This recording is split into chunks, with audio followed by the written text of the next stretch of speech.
இன்று ஆடி 5வது வெள்ளி. ஆடி பூரத்தில் அவதரித்த ஆண்டாளின் வரலாற்றையும் சிறப்புகளையும் கோவிலை சுற்றி பார்த்துட்டே இந்த காணொலியில் பார்க்க போகிறோம். வீடியோவை ஸ்கிப் பண்ணாமல் பாருங்கள். இப்போ நீங்கள் பார்த்துட்டு இருக்கீங்க இல்லையா, இந்த கல்மண்டபத்திற்கு நேர இருப்பது தான் ரெங்கமன்னரும் ஆண்டாள் சந்நிதியும். நானும் ஒரு திருவிழா டயத்தில் போனதுனால கோவில் நிறையவே டெக்கரேட் பண்ணியிருந்தாங்க. இப்போ நம்ம பார்த்த இந்த கல்மண்டபத்தை தாண்டினோம் அப்படின்னா 2 பக்கமும் கடை வீதிகள் இருக்கும். அதை தாண்டி உள்ளே போனால் மொபைலை ஒரு இடத்துல கலெக்ட் பண்ணி வச்சுக்குவாங்க. அதன் பிறகு கொடிமரத்தை தாண்டி உள்ள போனால் ரெங்கமன்னரையும் ஆண்டாளையும் தரிசனம் பண்ணலாம். ஆண்டாளை பக்கத்துல இருந்து தரிசனம் பண்ணணும் அப்படின்னா 100 ரூபாய் தரிசன டிக்கெட் எடுத்தீங்கன்னா அந்த நிலைப்படிக்கு அருகில் இருந்து சாமியை தரிசனம் பண்ண வைப்பாங்க. ஆண்டாளை தரிசனம் பண்ணிட்டு லெஃப்ட் சைடு வந்தோம்னா அந்த இடத்துல ஒரு சின்ன கிணறு இருக்கும். அந்த இடத்துல தான் ஆண்டாள் மாலை அணிந்து அவரோட முகத்தை அந்த கிணத்துல பார்த்ததா ஒரு புராண கதைகள்லாம் சொல்றாங்க. இந்த கிணறு இப்போ சல்லடை போட்டு மூடியிருப்பாங்க. அதுக்குள்ளே மக்கள் எல்லாரும் காயின்லாம் போடுறாங்க. இது புதுசாக இவங்களா உருவாக்கிக்கிட்ட ஒரு நம்பிக்கைன்னு கூட சொல்லலாம். ஆண்டாளை தரிசனம் பண்ணிட்டு வெளி பிரகாரத்துக்கு வந்தோம் அப்படின்னா இப்போ நீங்கள் பார்த்துட்டு இருக்கீங்க இல்லையா, இந்த பெருமாளோட 108 அவதாரங்களும் நல்லா பெயிண்ட் பண்ணியிருப்பாங்க. அதே மாதிரி பெருமாள் கோவிலில் 4 மூலைகள்லையுமே கண்ணாடி இருக்கும். அதை நீங்கள் எத்தனை பேர் பார்த்துருக்கீங்க கமெண்ட்டில் சொல்லுங்கள். இப்போ நீங்கள் பார்த்துட்டு இருக்கிறது அந்த கருவறையோட மேல் கோபுரம். பார்க்கவே எவ்வளோ அழகாக இருக்குது பாருங்கள். சொல்லவே வேண்டாம், ஆண்டாளே அழகு தான். அப்போ ஆண்டாள் கோவிலும் அழகாக தானே இருக்கும். அந்த சிற்பங்களும் சரி, பெயிண்டிங்கும் சரி, எல்லாமே பார்க்குறதுக்கு அழகாக இருக்குது.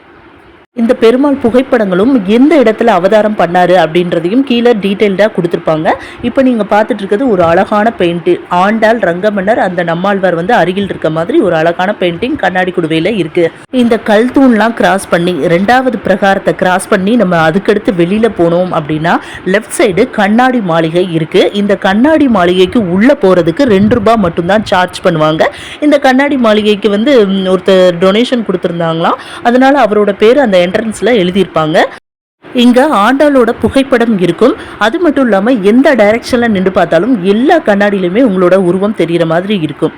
கண்ணாடி மாளிகையிலிருந்து வெளியில் வரும்பொழுது மன்மதன், ரதி சிலைகள் எதிர் திசையில் இருக்கும். கண்டிப்பாக எல்லா பெருமாள் கோவில்கள்லையுமே இந்த சிலைகளை நீங்கள் பார்க்க முடியும். இதற்கு அப்படியே ஆப்போசிட்டில், கொடிமரத்தை தாண்டி ஆப்போசிட்டில் ஆஞ்சநேயர் சந்நிதி இருக்கும். அதை சுற்றிலும் ஒரு வெளிப்பிரகாரம் இருக்கும். அந்த பிரகாரத்தில் ஆண்டாளுக்கு பயன்படுத்தக்கூடிய அந்த வாகனங்கள் அது மட்டும்தான் அந்த வெளிப்பிரகாரத்தில் இருக்கும். முற்றிலும் அது வெறும் கல் தூண்கள் மட்டும்தான் இருக்கும். இதெல்லாம் தரிசனம் பண்ணிட்டு மறுபடியும் அந்த கடைவீதியை கடந்து வரும்போது லெஃப்ட் சைடில் இருக்கதான் ஆண்டாள் பிறந்த இடம். இப்போ நீங்க பார்க்குற இந்த இடத்துல தான் நம்மாழ்வார் ஆண்டாளை துளசி செடிக்கு அடியில் இருந்து 5 வயது குழந்தையாக எடுத்தார். இப்போ நீங்க கோவிலுக்கு போனீங்கன்னா அங்க இருக்க ஒரு துளசி செடியும் 5 வயது குழந்தையாக ஆண்டாள் தரிசனம் தருவார். அந்த துளசி செடியில இருந்து நீங்க மணல் எடுத்துட்டு போய் ஏதாவது வேண்டுதல் வச்சு உங்க பூஜை அறையில வச்சு தினமும் சாமி கும்பிட்டா கண்டிப்பா அது நடக்கும் அப்படின்ற நம்பிக்கையும் இப்ப மக்கள் கிட்ட இருக்கு. ஆண்டாளை தரிசனம் பண்ணிட்டு வெளியில வரும்பொழுது அங்க ஒரு சக்கரத்தாழ்வார் சன்னதியும் இருக்கு. இப்ப நீங்க பாக்குறது தான் வடபத்திரசாயி பெருமாள் சன்னதி. இங்க சயன கோலத்தில் பெருமாள் காட்சி தருவார். அது மட்டும் இல்லாமல் இங்க நரசிம்மர், லட்சுமி நாராயணன் இந்த சிலைகளும் இங்க இருக்கு. பெருமாள் எத்தனையோ இடத்துல சயன கோலத்துல இருந்தாலும் இங்க இருக்க பெருமாள் அப்படியே கடலுக்குள்ள படுத்திருக்க மாதிரி தான் ஒரு காட்சி இருக்கும். ஏன்னா பின்னாடி இருக்க டிராயிங், அந்த பெயிண்டிங் எல்லாம் பாக்குறதுக்கு தத்ரூபமா இருக்கும். இந்த பெருமாளை முதலில் பாதத்தில் வணங்கிய பிறகுதான் தலையை வணங்க வேண்டும். இந்த கோபுரத்தை பார்த்ததும் உங்களுக்கு என்ன நினைவுக்கு வருது? தமிழ்நாடு முத்திரை சின்னத்தில் இருக்கக்கூடிய கோபுரம் எது தெரியுமா? இந்த ஆண்டாள் கோவிலில் இருக்க கோபுரம் தாங்க. இது 192 அடி உயரமும் 11 நிலைகளையும் கொண்ட ராஜகோபுரம் ஆகும். இப்போ நீங்கள் பார்க்குறது ஆண்டாள் கோவிலோட தேர்.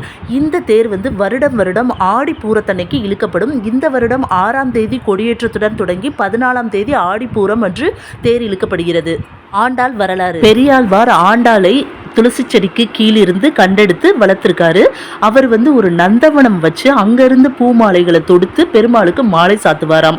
இதை ஆண்டாள் முதலில் அணிந்த பிறகே பெருமாளுக்கு கொடுத்து அனுப்புவாராம். இந்த செய்தி ரொம்ப நாள் கழித்து தான் பெரியாழ்வாருக்கு தெரிய வந்திருக்கு. அன்னைக்கு அவர் ஆண்டாள் சூடிய மாலையை கீழே வைத்துவிட்டு புதிதாக வேறொரு மாலையை பெருமாளுக்கு சாத்தி இருக்கிறார். ஆனால் பெருமாள் அந்த மாலையை ஏற்றுக்கொள்ளவில்லை. அன்றிலிருந்து ஆண்டாளுக்கு சூடித்தந்த சுடற்கொடி என்ற பெயர் கிடைத்தது.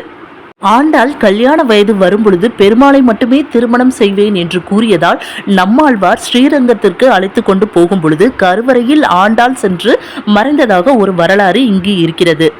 இப்பவும் நம்ம மார்கழியில பாடுற திருப்பாவை இந்த ஆண்டாளுக்கு உகந்ததுதான். 108 திவ்ய தேசங்களில் ஒன்றாகவும் இந்த ஸ்ரீவில்லிபுத்தூர் ஆண்டாள் ஸ்தலம் விளங்குகிறது. மார்கழி திங்கள் அல்லவா பாடல் எத்தனை பேருக்கு தெரியும்? அதில் முதலில் வரக்கூடிய அந்த மார்கழி திங்கள் என்று தொடங்கும் பாடல் இந்த திருப்பாவையிலிருந்து எடுக்கப்பட்டது. ஓகே ஃப்ரெண்ட்ஸ், இந்த வீடியோ உங்களுக்கு பயனுள்ள தகவல்களாக இருந்திருக்கும் அப்படின்னு நம்புறேன். வீடியோ பிடிச்சிருந்தா ஒரு லைக் பண்ணி உங்கள் ஃப்ரெண்ட்ஸ்க்கெல்லாம் ஷேர் பண்ணிக்கோங்க. சப்ஸ்கிரைப் பண்ணி பெல் ஐக்கானை கிளிக் பண்ணிங்கன்னா எல்லா வீடியோவும் உங்களுக்கு உடனுக்குடனே நோட்டிஃபிகேஷனில் வரும். இதே மாதிரி மற்றொரு வீடியோட நாளைக்கு சந்திக்கலாம். தேங்க்ஸ் ஃபார் வாட்சிங்.